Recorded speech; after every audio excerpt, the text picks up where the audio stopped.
Ito, magluluto ako ng parang tinolang tuna.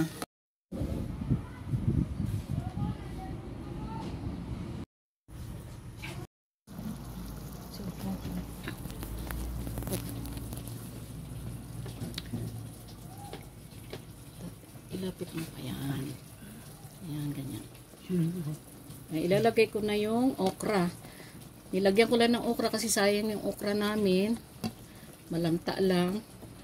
Sayang naman. Ganyan. Ngayon, pag naluto itong okra, lalagay ko na yung talbos ng kamote. Paano muna natin? Luto muna natin yan. Yan. Pwede na natin ilagay yung ating talbos ng kamote. Fresh din ito, oh. Fresh from the tindahan. Pero fresh ang gulay. No? Tapos mamaya, titikman natin itong ating timpla kung okay ba. Kung hindi, magdadagdag na lang kami mamaya pag kakain na kami.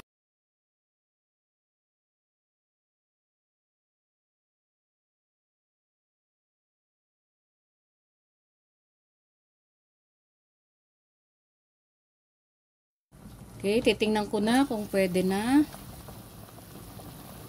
Wow! Naamoy ko na. Sana nandito kayo, maamoy nyo to. Sarap o. Lalo na pagka mainit pa, kakainin na natin. Wow, ayan. Tingnan ko nga yung isda. Ayan, oh. Tuna. Fresh. So, patay na natin. Tikman ko muna yung sabaw.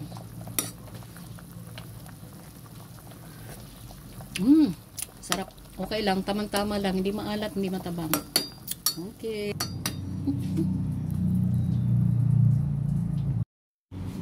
Video.